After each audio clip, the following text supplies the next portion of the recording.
भगवान के एक सखा है, मित्र नहीं सखा। यदा कदा मिलती या काम पड़ने पर जो मिले उसको मित्र कहते हैं, लेकिन जो संग खावे, संग रहे, संग सोए, संग सब लीला करे, उसको मित्र, उसको सखा कहते हैं। मित्र और सखा में अंतर है। आजकल दुनिया में आपके मित्र बनते हैं, सखा नहीं बनते लोग। मित्र, एक व्यक्ति ने मुझसे कहा, महाराज जी आप कहते हो गाली देना पाप है, और मित्र मित्र गाली दें तो, एक दूसरे को सखा भाव में गाली दें तो, मैंने कहा नहीं पाप है। अपशब्द का कहीं भी प्रयोग हो वो पाप जन्य ही माना जाता। ऐसे अपशब्द मत बोलो, हमारे ठाकुर जी कैसी गाली दें, ए दारी के सुदामा मधुमंगल, ऐसी गाली दें, ऐसी थोड़ी बहुत नोक-झोंक चले, लेकिन गालियां नहीं होनी चाहिए। सखा, जिनके देह दो हों लेकिन प्राण एक ही हो, वो सखा कहलाते हैं। ऐसे ठाकुर जी के सखा हैं श्री सुदामा जी महाराज। सुदामा जी महाराज वर्षों तक द्वारिकाधीश से नहीं मिले, लेकिन सुदामा जी नित्य ठाकुर जी का स्मरण करते हैं। माने खायो तो होगो, माने पी लियो होगो, अभी तो द्वारिकाधीश सो रहे होगो। वर्षों से नहीं मिले हैं सुदामा जी, लेकिन रोज चिंतन होता है। संध्या का समय होता है तो सुदामा जी बैठे बैठे चिंतन करते हैं, अभी लाला बैठ गए होगो, लाला के ब्याह गए होंगे तो बालकन के संग खेल ले होगो, अभी लाला ने प्रसाद पा लिया होगो, अब तो लाला सो गए होगो, लाला को कोई कष्ट तो नहीं है रो। बारिश हो जाती है तो खुद के घर में पानी भर जाता है, पर सुदामा जी मन में विचार करते हैं कहीं लाला द्वारिका में ऐसे ही ना घूम रहे हो बिना छतरी के, कहीं सर्दी है कि जुकाम है जाएगा, खुद के घर में जल भर गया है, लेकिन 24 घंटे चिंतन ठाकुर जी का करते हैं। ऐसे सुदामा जी।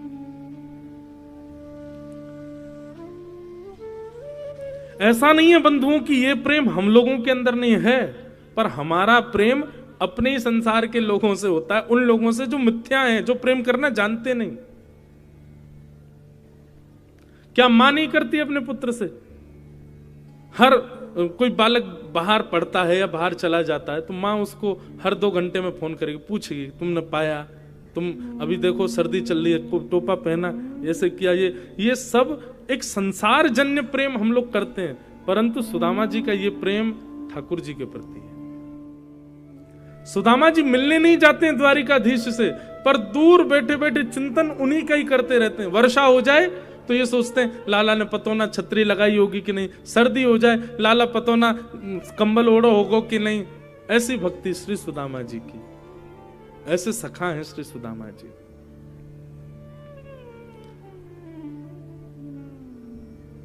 सुदामा जी महाराज बड़े दीन हैं, घर में धन नहीं है, इतने छिद्र हो गए छत पर कि वर्षा होती है तो कमर कमर तक जल भर जाता है घर में। भोजन करने के लिए अन्न नहीं है, सामग्री नहीं है घर में, लेकिन फिर भी कभी द्वारिकाधीश से मिलने के लिए इसलिए नहीं जाते कि मेरी दरिद्रता देख करके, मेरी दीनहीनता देख करके, मेरी श्रीहीनता देख करके द्वारिकाधीश को ना लगे कुछ मांगने आया, इसको कुछ दे दो, इसलिए नहीं जाते कभी। व्यक्ति का स्वभाव होता है, बड़े लोगों से जैसे उसके संबंध बन जाते हैं ना, सब जगह प्रचार करता है कि ये मेरे संबंधी हैं। राजनेता या कोई विशिष्ट व्यक्ति के संग फोटो खिंचवाने की होड़ लगी रहती है, क्यों? अपने घर में लगाएंगे ताकि सबको दिखे कि अरे ये तो इसके सगे हैं। पर सुदामा जी कभी अपनी पत्नी को भी नहीं बताते कि द्वारिकाधीश मेरे मित्र हैं, मेरे सखा हैं। प्रेम को बंधुओं जितना गोपनीय रखोगे, प्रेम उतना बढ़ेगा, और धन को जितना गोपनीय रखोगे उतना घटेगा। इसलिए धन को प्रवाहित करो और प्रेम को जितना हो सके छुपाओ। और सबसे बड़ी बात है, संसार के प्रेम को प्रकट करो, कोई आपत्ति नहीं, लेकिन आपका जो ठाकुर जी से प्रीति प्रेम है उसको छुपाओ, उसको प्रकट मत करो। सुदामा जी अप्रकट भक्ति के आचार्य हैं, कभी नहीं बताते। एक दिन भगवान ने अनुग्रह किया और एक नन्हे से, एक दीनहीन से ब्राह्मण के रूप में सुदामा जी के घर पहुंच गए। और सुदामा जी की पत्नी सुशीला ने जैसी देखा ब्राह्मण आए हैं द्वार पर, तो सुशीला बोली, भगवान हमारे घर में देने को कुछ नहीं है, आप कहीं और चले जाओ। भगवान बोले, क्यों? हमको आपसे भिक्षा चाहिए, ब्राह्मण बन के आए ठाकुर जी। तो सुदामा जी की पत्नी ने एक ऐसा उत्तर दिया, वो क्या कहती हैं? वो कहती हैं कि मेरे घर में सोवर है, मैंने एक संतान को जन्म दिया है, अभी हमारा घर पवित्र नहीं है, आप अभी हमारे यहाँ की सामग्री नहीं ले पाओगे। ठाकुर जी बोले, इनके तो कोई संतान अभी हुई नहीं, ये ऐसे क्यों बोल रही हैं? ब्राह्मण बन के आए थे। भगवान बोले, अच्छा तो 3-4 दिन बाद सोवर उठ जाएगा, तब आ जाऊं? सुदामा जी की पत्नी बोली, नहीं, हमने दरिद्र पुत्र को जन्म दिया है, उसका सोवर जीवन पर्यंत रहेगा। दरिद्र पुत्र को जन्म दिया है मैंने, मतलब कह रही है कि पुत्र को जन्म, वो कहना ऐसा चाहती है कि हमारे घर में दरिद्रता है, श्रीहीनता है, देने के लिए कुछ नहीं, और ये जीवन पर्यंत रहेगा, इसलिए आप कभी मत आना मांगना। तब भगवान जो ब्राह्मण के रूप में गए थे, उन्होंने कहा, अरे सुशीला, तुम बड़ी भोली हो, तुमको नहीं पता, द्वारिकाधीश को जानती हो? सुशीला बोली, उनको कौन नहीं जानता, पूरे विश्व के राजा भगवान है साक्षात। बोले, वो तुम्हारे सुदामा जी के घनिष्ठ मित्र हैं, घनिष्ठ सखा हैं, इतने घनिष्ठ सखा हैं, और तुमको विश्वास नहीं होता तो अपने पति के सामने जाकर के केवल द्वारिकाधीश का नाम ले देना, देख लेना, उनके चेहरे का हाव भाव ही बता देगा, उन्होंने तुमसे छुपाया है आज तक। द्वारिकाधीश उनके सखा हैं, कभी अपने पति को भेजो द्वारिकाधीश के पास, द्वारिकाधीश कृपा करेंगे, पूरे विश्व पर कृपा करते, तुम्हारे घर पर नहीं करेंगे। ये योजना भगवान ने बनाई थी, सुशीला के मन में कोई बात थोड़ी थी, भगवान ही ब्राह्मण के रूप में आए और आकर के सुशीला को ये बात बता के गए। सुशीला बोली, अच्छा। ब्राह्मण तो चले गए, सुशीला अंदर बैठी थी, सुदामा जी महाराज नाम जप कर रहे थे। सुशीला ने कहा, सुनिए पतिदेव, एक जरूरी बात करनी। सुदामा जी इशारा करने लगे, भी नाम जप चल रहा, थोड़ी देर रुक जा। बोले, आप थोड़ी देर बाद नाम जप कर लेना, मेरी बात सुन लीजिए। सुदामा जी नाम जप करने लगे। अचानक सुशीला ने कहा, मुझे आपके और द्वारिकाधीश के सख्य के बारे में पता चल गया है। ये बात कहते ही सुदामा जी के हाथ से माला अपने आप छूट गई, नेत्रों से आंसू गिर गए। ब्राह्मण ने कहा था कि सुदामा जी का मुख ही बता देगा कि उन्होंने ये बात छुपाई है आपसे। सुशीला ने जब नेत्रों में अश्रु देखे और सुदामा जी की स्थिति देखी, वो समझ गई कि ब्राह्मण सत्य कह के गया। भगवान, आप क्यों ऐसा कर रहे हैं? द्वारिकाधीश आपके सखा हैं, वो पूरे विश्व का भरण पोषण करते हैं, आपने कभी मुझे नहीं बताया, कभी उनके पास नहीं गए, आज तक मुझे लेकर के नहीं गए, क्यों?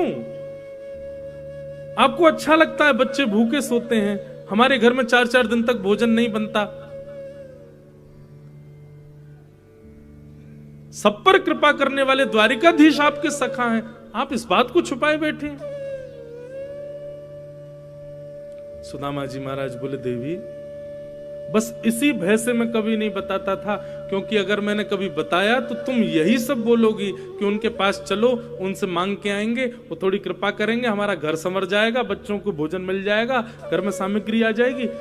ये सख्यता का उपहार मांगने जाऊं मैं कृष्ण से कि मेरे घर की सारे आर्तों को दूर कर दो? मैं काय बात का सखा फिर? मैं इसी भय से तुमको नहीं बताता था, क्योंकि तुम मांगने को ही कहोगी। और मेरा सख्य ऐसा नहीं कि मैं कृष्ण को ये कहने जाऊं कि मेरे घर में ये भरण पोषण कर दो या ये कर दो, और मैं कुछ ना भी कहूंगा, वो अंतर्यामी है, देख करके समझ जाएगा, फिर दे देगा, तो मुझे ऐसा लगेगा कि मैंने अपनी सख्यता को निभाया नहीं। कष्ट पड़ने पर, विपत्ति पड़ने पर मैंने उनको याद किया। मैं विपत्ति सह लूंगा, कष्ट सह लूंगा, लेकिन मेरी दरिद्रता को वो पूर्ण करे, आकर के मेरे आर्तों को पूर्ण करे, इसलिए मैं उनके पास नहीं जाऊंगा, और इसलिए मैं किसी को बताऊंगा भी नहीं कि वो मेरे सखा है। मुझे इतनी कामना नहीं है उनसे। संसार में बंधुओं, कोई भी ऐसा व्यक्ति है जो आप श्रेष्ठ हो गए हो और आपसे बिना किसी कारण से जुड़ा हो, नहीं, सबका कारण है।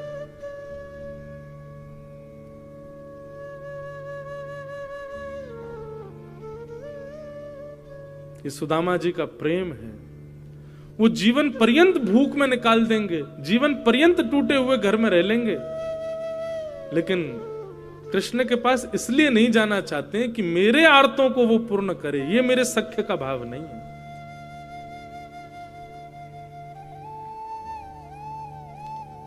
आज द्वारिकाधीश यानी सोने की नगरी में रहते हैं। द्वारिकाधीश के बच्चे यदि 56 भोग पाते हैं तो ये सुदामा जी की देन है द्वारिकाधीश को। कैसे? जब दोनों कृष्ण और सुदामा विद्यालय में पढ़ते थे, एक दिन भृगु ऋषि भिक्षा मांगने के लिए पधारे। गुरु माने उसी समय 2 पोटलियों में चने रखे थे। लोग कहते हैं कृष्ण ने श्राप दिया था सुदामा को कि मेरे हिस्से का चना खा गया तो दरिद्र हो जाएगा। पूरी कथा सुनिए, मैं सुनाता हूं अपनी कथाओं में। भृगु ऋषि भिक्षा मांगने के लिए आए। ब्राह्मणी से आकर के कहा भिक्षाम देहि माते। ब्राह्मणी ने सोचा मन में, ये तो ऋषि हैं, कहीं और भी भिक्षा मिल जाएगी तो चल जाएगा। अब विद्यालय में इतनी सामग्री नहीं है, 2 पोटलियां चने की हैं, वो भी कृष्ण सुदामा के लिए, वो भी इनको दे दूंगी तो बच्चे बेचारे वन में क्या खाएंगे? पुष्प तोड़ने के लिए वन में जा रहे हैं। और गुरु माँ ने निवेदन कर दिया, भगवान आप फिर कभी आ जाना, अभी तो हमारे पास देने को कुछ नहीं है।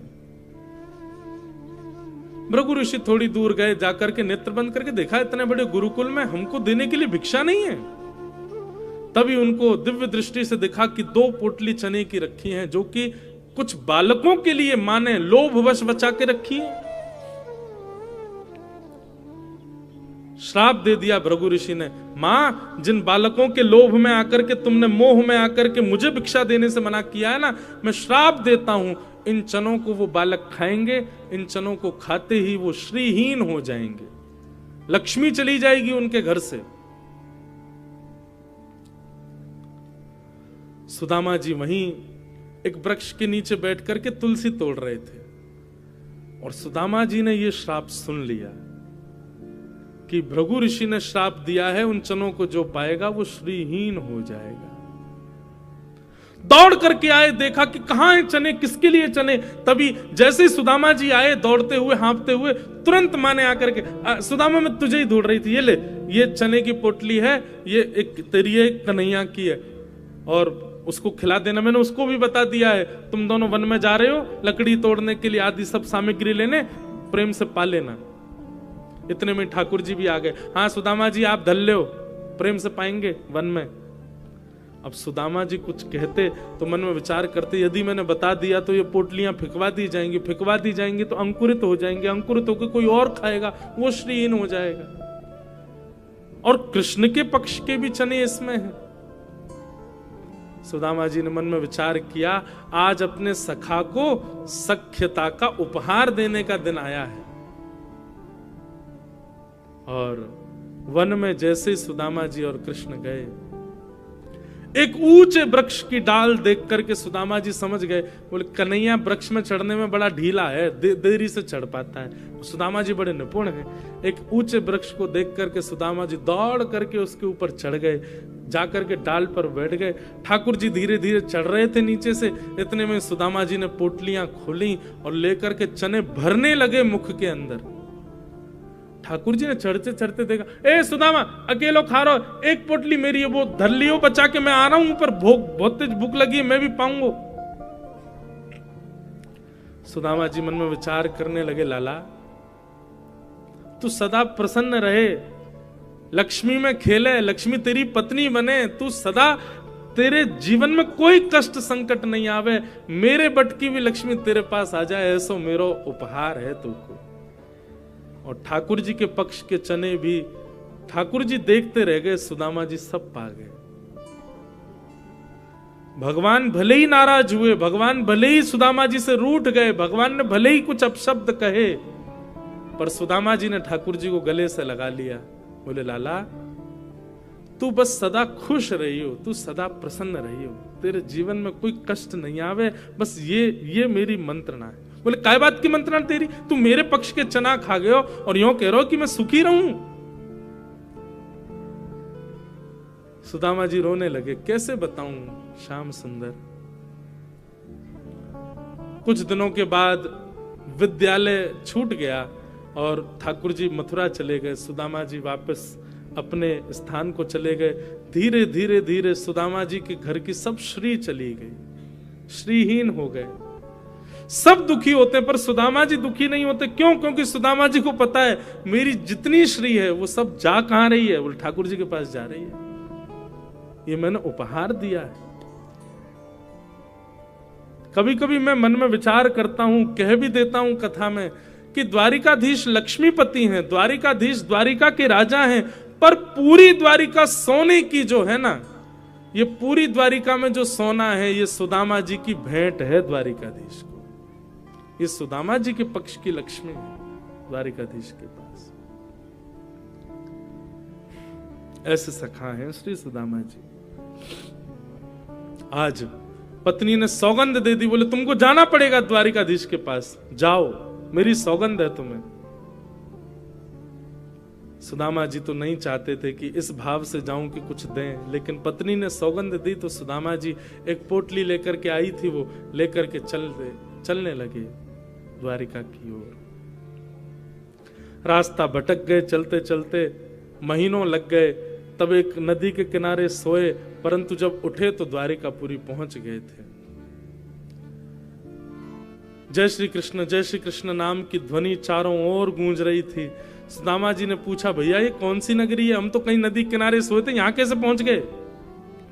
तो किसी ने बताया, बोले भगवान ये द्वारिकापुरी है, द्वारिकाधीश की नगरी द्वारिकापुरी है। द्वारिकापुरी का नाम सुनते सुदामा जी तो नाचने लगे, नृत्य करने लगे, आनंदित हो।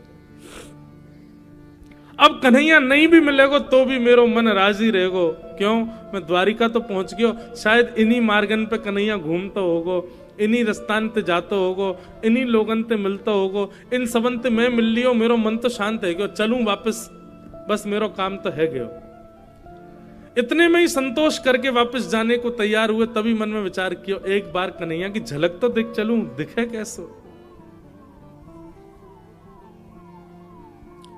सुदामा जी मुख्य द्वार पर पहुंचे और द्वार पर जाके द्वारपालों से कहा कि भैया हम द्वारिकाधीश का दर्शन करने आए हैं, पर हमें पता है बहुत व्यस्तता होगी, बहुत लोग उनके दर्शन को आते हैं, आप एक काम कर दो, बस इतनी बड़ी द्वारिका की ये महल है, कोई अटारी ऐसी हो, कोई खिड़की ऐसी हो, कोई झरोको ऐसा हो जहां से कन्हैया दिख जाए, मैं वहीं से देख करके चलो जाऊंगा वापस। मैं बचपन को सखाऊं द्वारिकाधीश को, मेरा नाम सुदामा है, आपने कोई योजना बनाओ। द्वारपाल बोले आप लोग विराजो, हम अभी देख करके आते हैं। और द्वारपालों ने जाकर के द्वारिकाधीश को बताया, द्वार पर एक दीनहीन सा ब्राह्मण आया है, उसकी एक एक हड्डी गिनी जा सकती है, तन के वस्त्र फटे हुए हैं, पैरों में छाले पड़े, लगता है बहुत दूर से चल के आया है, पर उसके मस्तिष्क का तेज बताता है त्रिकाल संध्या करता होगा ब्राह्मण, पर स्थिति बताती है कि ज्यादा धनवान नहीं है। अपने आप को आपको बचपन का मित्र बता रहा है और उसने अपना नाम सुदामा बताया है। ठाकुर जी भोजन कर रहे थे और कवल तोड़ करके बस मुख की ओर ले जा रहे थे, तभी सैनिकों ने कहा नाम सुदामा बताया है। ठाकुर जी वहीं रुक गए, नेत्र बंद हो गए, संपूर्ण लीला ठाकुर जी को दिख गई, सुदामा जी का चिंतन होने लगा। भगवान बोले सुदामा जी आए? बोले जी। मेरे बचपन के सखा सुदामा आए हैं? बोले हाँ महाराज, जो मेरे साथ विद्यालय में पढ़ते थे वही सुदामा जी। अब वहां खड़े लोगों को क्या पता कि सुदामा जी के साथ क्या लीला, ठाकुर जी सब लीला, वही जो मेरे साथ वन में जाया करते थे, गुरुदेव से पढ़ा करते थे, वो सुदामा जी आए हैं। सैनिक जन हाथ जोड़ करके खड़े हैं, क्या बोले, अब उन्हें तो नहीं पता ये सब। ठाकुर जी कह रहे हैं मेरे मित्र सुदामा, सखा सुदामा आए और तुम उनको बाहर छोड़ आए, बाहर द्वार पर ही वे खड़े हैं, उनको भीतर नहीं लाए। भगवान आप प्रसाद पा रहे थे, इसलिए हमने कहा आप थोड़ी देर बैठो। ठाकुर जी ने थाली दूर की, वहीं सिंहासन से ही कूदे ठाकुर जी, मुकुट गिर गया, ठाकुर जी की मालाएं टूट टूट करके गिर रही हैं, ठाकुर जी की कौंधनी टूट करके गिर रही है, बाजूबंद हाथ के कड़े सब निकलते जा रहे हैं और ठाकुर जी दौड़ रहे हैं मुख्य द्वार की ओर। सेनापति, महामंत्री, 16,100 राजकुमारियां, बड़े बड़े राजा सब ठाकुर जी के पीछे दौड़ रहे हैं। भगवान एक बेड़ी, दूसरी बेड़ी, तीसरी बेड़ी पार करते हुए मुख्य द्वार पर जा रहे हैं। नेत्रों से विरल अश्रुधार गिर रही है। मेरे सखा सुदामा आए हैं। द्वारिका में हाहाकार मच गया। ऐसा कौन आया है जिसके लिए द्वारिकाधीश भोजन छोड़ के भागे? द्वार पर देखा, दीनहीन से पतले दुबले, जगह जगह से वस्त्र फटे हैं, सुदामा जी खड़े हैं, पैरों से रक्त निकल रहा है, छाले पड़ गए हैं पैरों में, होठ सूख गए हैं, जल भी नहीं पिया है 4 दिन से। ठाकुर जी ने जैसे ही देखा सुदामा को, भगवान तो मानो जैसे टूट गए हो, दौड़ करके गए और जाकर के सुदामा जी को अपने अंक में भर लिया। एक क्षण के लिए तो मानो ऐसा लगा सुदामा जी भगवान के चिन्मय रूप में ही विलीन हो गए हों, अपने अंक में भर लिया। सुदामा जी ने ठाकुर जी को गले से लगा लिया। सुदामा जी को नेत्र खोल के थोड़ी शर्म आ रही है। चारों तरफ बड़े बड़े राजघराने के लोग देख रहे हैं। सुदामा जी की दीनहीन सी अवस्था है, तन भी ऐसा विचित्र है, चलते चलते बहुत पसीना आया है, उसकी गंध भी आ रही है, और ठाकुर जी का ऐसा चिन्मय रूप, मधुर सुगंधी चंदन की, और ऐसे लिपट गए ठाकुर जी, बिल्कुल संकोच नहीं कर रहे हैं।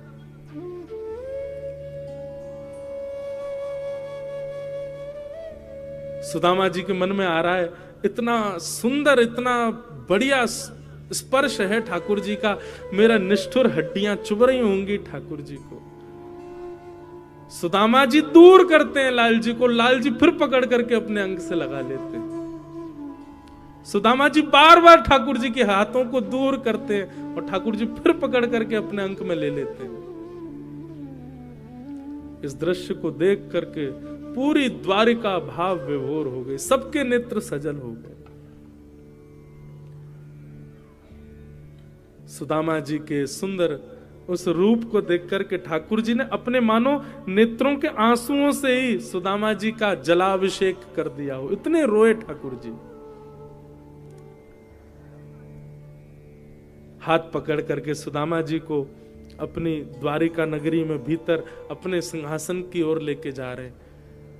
रास्ते में सुंदर नगाड़े बजाने वाले अंदर खड़े हैं, पुष्पादि वर्षा करने वाले सब स्तब्ध खड़े हैं। ठाकुर जी उनको डांट के तुम चुप क्यों, पुष्प वर्षण करो, नगाड़े बजाओ, सुंदर मंगल वाद्य बजाओ। आज हमारी द्वारिका को पवित्र करने के लिए सुदामा जी पधारे। सुदामा जी आए, भाई स्वागत करो। स्वयं ठाकुर जी मार्ग दिखाते हुए सुदामा जी को लेकर के आए। सुदामा जी ने भीतर आकर के स्वधर्मा सभा को जब देखा, सुदामा जी तो नीचे आसन पे ही बैठने लगे। ठाकुर जी ने लेकर के गए और द्वारिका के सिंहासन पर उनको बिठाया। सुदामा जी बोले, लाला मैं इतना योग्य नहीं हूं, ये सबको अधिकारी नहीं हूं भैया, ये सब सम्मान मेरे लिए नहीं है, ये सब काय को कर रहे हो? ठाकुर जी बोले, कौन किसके योग्य है मैं बहुत अच्छे से जानता हूं सुदामा जी, मुझे बताइए मत, बैठो। लक्ष्मी रुक्मणी जी को आज्ञा की, जाइए पात्र लेकर के आओ, जल लेके आओ, चरण धोने। सुदामा जी बोले, लाला तेरे हाथ जोड़ूं, चरण मत धो। बोले नहीं नहीं, चुपचाप बैठे रहो, और ज्यादा बोलोगे तो मुंह पे अभी पट्टा बांध दूंगा आपके, चुपचाप बैठे रहो, जो कर रहा हूं करने दो, बहुत दिन बाद हाथ पड़े हो मेरे। और सुदामा जी के चरणों को जैसे ही ठाकुर जी ने उठाया पात्र में रखने के लिए, भगवान ने चरण देखे, पूरे चरण छिले हुए हैं, कांटे लगे हुए हैं, घाव हो गए चरणों में। इतने भाव विभोर हो गए ठाकुर जी चरण देख करके, आंखों के अश्रुओं को रोक नहीं पाए, और वही अश्रु बिंद सुदामा जी के चरणों में गिरने लगे। जैसे जैसे ठाकुर जी के बिंदु गिरे, वहां वहां से सुदामा जी के सुंदर घाव ठीक होते जाएं। देख सुदामा की दीन दशा, करुणा करके करुणा निधि रोए, पानी परातु को हाथ छुयो नहीं, नैनन के जल सो पग धोए। और जो थोड़ा बहुत जल इकट्ठा हुआ पात्र में, भगवान ने रुक्मणी आदि सब पटरानियों को कहा, सुनिए इस जल को पूरी द्वारिका के कोने कोने में छिड़क करके आओ। सुदामा जी के चरणों का चरणामृत है, एक एक बूंद सब लोग पा लेना, सब जगह बांट देना, पूरी द्वारिका में छिड़क देना, समुद्र में छिड़क देना, गोमती जी में छिड़क देना, हमारे महल में छिड़क देना, सब पवित्र हो जाएगा। सुदामा जी की चरण की सुंदर जल है। सुदामा जी देख करके कह रहे लाला जी सब कहा कर रहे हो भैया, मैं इतना योग्य नहीं हूं। भगवान नीचे बैठे हैं, सुदामा जी ऊपर बैठे हैं और ठाकुर जी बात कर रहे हैं अपने सखा से। सुदामा जी आपको ब्याह है गयो? हाँ लाला ब्याह है गयो। और हमारे भतीजे? बोले हाँ 2 बालक हैं। अच्छा ब्याह में नहीं बुलाया हमको? लाला कर्जा लेके ब्याह कियो और ब्याह में भी इतनी सामग्री बनी कि सब खा गए दुल्हा दुल्हन, फिर भी 3 दिन भूखे ही रहे, हमारे पास भोजन नहीं बचो। वह को कर्जा भी आज तक नहीं चुका पाए, ब्याह को भी कर्जा चल लो है। ऐसे ब्याह में लाला तो को बुलाते, तेरे साथ कितने हाथी, कितने घोड़ा, कितने सैनिक, कितने लोग आते, कहां भोजन कराते? या हमारे मैंने नहीं बुलाया। मेरी छोड़ लाला, तेने ब्याह कियो? भगवान बोले हाँ हमने कर लिया ब्याह। कैसे बताएं, एक थोड़ी किया है। अच्छा भाभी कहां है? भगवान बोले भाभी भी यही है। बोले मिला तो सही, कौन सी भाभी? अब वहां तो जिसको देखें वो परम सुंदरी। भगवान बोले मिलोगे भाभी से? बोले हाँ मिलवाओ। ठाकुर जी ने इशारा किया आओ। मैं रुक्मणी प्रणाम, देवी चरसो भाग्यवती रहो। मैं जाम्बती प्रणाम, देवी चरसो भाग्यवती रहो। मैं सत्यभामा प्रणाम, देवी चरसो भाग्यवती रहो। मैं कालिंदी यमुना प्रणाम, देवी चरसो भाग्यवती रहो। मैं भद्रा प्रणाम, मैं लक्ष्मणा प्रणाम, मैं मित्रवृंदा प्रणाम। 500 पत्नियां भगवान की प्रणाम कर गई सुदामा जी। सुदामा जी बोले लाला कोई तकिया दे दे, हाथ थक गो मेरो ने, यहाँ नीचे धर दे मेरो हाथ, तो लगे ने का देर में गिर जाएगो का। ठाकुर जी ने मसनत असनत लगा दी हाथ के नीचे, यूं ही आशीर्वाद देते रहो। 200-250 और प्रणाम कर गई। भगवान खड़े खड़े देख रहे हैं। सुदामा जी धीरे से भगवान को देख, भगवान बोले क्या हुआ, कितनी और हैं अभी? बोले 16,108। ये सब अपनी है लाला? भगवान बोले तो और क्या, पड़ोस की है, सब अपनी है। बोले वाह भैया लाला तेरे को प्रणाम करूं, इतने सारे ब्याह किए थे ना। अरे एक आदमी हमें बुला ले तो भोजन पे आ जाते हम। लाला मैं तो थक गो, अभी कितनी है गई? बोले अभी 600 हुई हैं, अभी तो 16,108, 1000 भी नहीं हुई हैं। लाला एक काम करेगो? बोले बता। पत्नी तेरी 16,108 है, लेकिन पति तो तू ही है ना? बोले हाँ। एक काम कर, तू मुझको प्रणाम कर, मैं तो को आशीर्वाद दे दूं, सबको एक साथ आशीर्वाद दे जाएगा। और 16,108 पत्नियों के सामने जगत नियंता, जगदाधार, त्रिलोकीनाथ, जगन्नाथ, द्वारिकाधीश दंडवत प्रणाम कर रहे हैं और सुदामा जी दोनों भुजाओं से आशीर्वाद दे रहे हैं। सबके नेत्र सजल हो गए ये दृश्य देख करके। सुदामा जी ने हृदय से लगा लिया ठाकुर जी को। भाभी ने मेरे लिए क्या भेजा सुदामा जी? ठाकुर जी अब सुदामा जी पोटली छुपाने लगे। बोले कि अब ये सब बड़ी बड़ी राजघराने की सब कन्या, इनके सामने फटी हुई पोटली क्या दिखाऊं? सुदामा जी की पोटली छीन करके भगवान ने एक मुष्टिक खा लिया, 2 मुट्ठी चावल पाए। लक्ष्मी जी ने हाथ पकड़ लिया। बोले बस भगवान, इसलिए नहीं पकड़ा कि आप कच्चे भगवान। अच्छा एक बात बताएं, भागवत में ऐसा वर्णन है ठाकुर जी सुदामा जी चावल नहीं चिवड़ा लेकर के गए भगवान के लिए। मंगल भात चिवड़ा होता है, चिवड़ा खाने में तो आनंद आता है खूब। ठाकुर जी ने 2 मुट्ठी पाए, लेकिन भाव यह था कि भगवान संपूर्ण वैभव लौटा रहे थे। मैं इंद्र का संपूर्ण वैभव सुदामा जी को देता हूं, मैं विश्व के सारी सुख संपत्ति सुदामा जी को देता हूं। 2 मुट्ठी चावल में ये वरदान दे चुके थे ठाकुर जी। लेकिन ठाकुर जी अब कहने वाले थे कि मैं लक्ष्मी को सुदामा की दासी बनाता हूं। तभी रुक्मणी जी ने हाथ पकड़ लिया। बोले भगवान मैं आपकी रहूंगी, मैं कहीं नहीं जाऊंगी।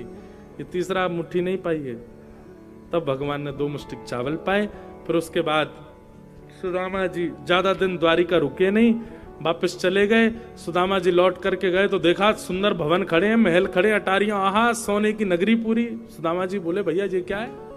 सुदामा मंदिर देख डरे, यहां तो हती मेरी छोटी सी झुपड़िया, अब कंचन महल खड़े।